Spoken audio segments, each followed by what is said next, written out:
সংগ্রাম করেছেন সেই বাড়িটি ওই বিকৃত মানসিকতার যারা পোষণ করে তারা আমাদের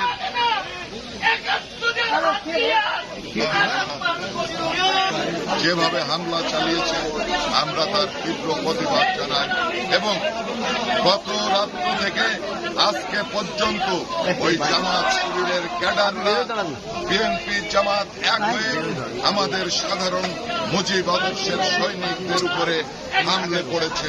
প্রিয় বন্ধুগণ, ৫ তারিখের পরে শত শত মানুষকে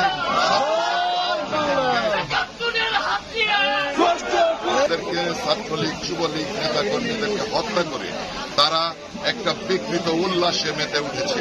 আজকে শেখ হাসিনাকে হত্যা মামলার আসামি করা হয়েছে, বিভিন্ন মামলার আসামি করা হচ্ছে, কিন্তু ৫ তারিখের পর থেকে যে হত্যাগুলো হচ্ছে তার বিচার কার বিরুদ্ধে হবে, তার মামলা কার বিরুদ্ধে হবে, ওই বিরোধীদের বিরুদ্ধে হবে নাকি গোটা বিরোধী আন্দোলন যারা করেছে তাদের বিরুদ্ধে হবে।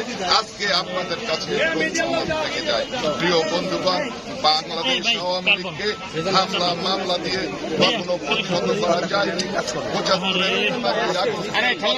আমরা অনেক পরীক্ষা দিয়েছি।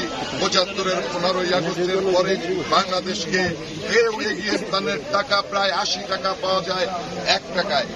সৌদি আরবে আমি ওমরায় গিয়েছিলাম, তখন দেখেছি যে পাকিস্তানের সৌদি আরবের ১ রিয়েলে ৮০ টাকা পাকিস্তানে পাওয়া যায়, আর আমাদের ৩২ টাকায় একটি রিয়েল পাওয়া যায়।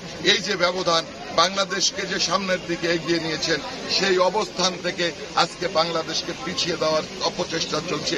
এই অবস্থার সাথে বাংলার সাধারণ মানুষ মেনে নেবে না, মেনে নিতে পারে না।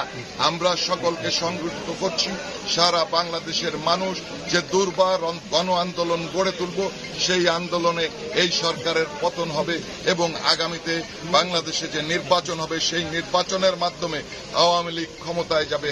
আপনারা দেখেছেন এত নির্যাতন উৎপীড়নের পরে গত রাত্রে কিভাবে ওই ধানমন্ডি ৩২ নম্বরের সামনে নারী পুরুষ সহ সকলে একত্রিত হয়েছেন। আজকে এই সরকার ভীত হয়ে তাদের উপর যে অত্যাচার নির্যাতন করছে, এই অবস্থা আমরা চলতে দেব না, এই অবস্থা আমরা চলতে দিতে পারি না। অচিরেই আমরা সংগঠিত হয়ে ওই ঢাকা অভিমুখে মার্চ করব। জয় বাংলা, জয় বঙ্গবন্ধু।